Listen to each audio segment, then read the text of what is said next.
Hello guys, അപ്പോൾ after 2 months and also after third sem exam നമുക്ക് sem break കിട്ടി for 10 days. It's okay fine, but still എൻ്റെ bag വലുതാണ് guys. Like എൻ്റെ luggage കണ്ട് നിങ്ങൾ എന്നെ ജഡ്ജ് ചെയ്യില്ല. എനിക്ക് എൻ്റെ ഡ്രസ്സൊന്നുമില്ല പറ്റില്ല ഗൈസ്. അങ്ങനെ ലഗേജ് കൊണ്ടുവന്ന് ക്ലോക്ക് റൂം വെച്ചിട്ട് നേരെ നടന്ന് നമ്മൾ ചർച്ച് സ്ട്രീറ്റിൽ പോവാണ് for Thalassery biryani from N chef. ഒരു ഫേവറേറ്റ്. അങ്ങനെ അവിടെ എത്തി ഫുഡൊക്കെ കഴിച്ച് ആ സന്തോഷത്തിലിരിക്കുന്ന ആമ്പലിനെ നന്ദൂട്ടിയാണ് നിങ്ങൾ കാണുന്നത്. എപ്പോഴും കണ്ട് മടുത്ത ജസ്റ്റിട്ട് ഒന്നുകൂടെ കണ്ട് ആസ്വദിക്കുന്ന നമ്മൾ. അങ്ങനെ ആമ്പലിനൊരു പൂവാണെന്ന് പറഞ്ഞപ്പോൾ നന്നിട്ട് ഒരു പൂക്കാലം വാങ്ങി കൊടുക്കാൻ ഒരുങ്ങിയെങ്കിലും ഒരു പൂ വെച്ച് ആമ്പലിനെ അഡ്ജസ്റ്റ് ആക്കി.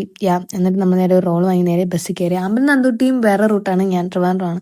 അപ്പോഴാണ് ഞാൻ ആലോചിച്ചത് അവർ വേറെ ബസ്സിലാണ്. സോ ഞാൻ മറന്നു, ഞാൻ റോൾ അവരുടെ കയ്യിൽ വെച്ച് മറന്നു. അങ്ങനെ ഇന്ന് രാത്രി പട്ടിണിയാണെന്ന് വിചാരിച്ചപ്പോൾ ഒരു ബേക്കറിയിൽ നിർത്തി അങ്ങനെ ഒരു പപ്സിൽ ഒതുക്കി കിടന്നുറങ്ങി ഗൈസ്. അങ്ങനെ രാവിലെയായി കണ്ണ് തുറന്നപ്പോൾ ട്രിവാൻഡ്രം കണ്ടതിന്റെ സന്തോഷമാണ് നിങ്ങൾ കാണുന്നത്.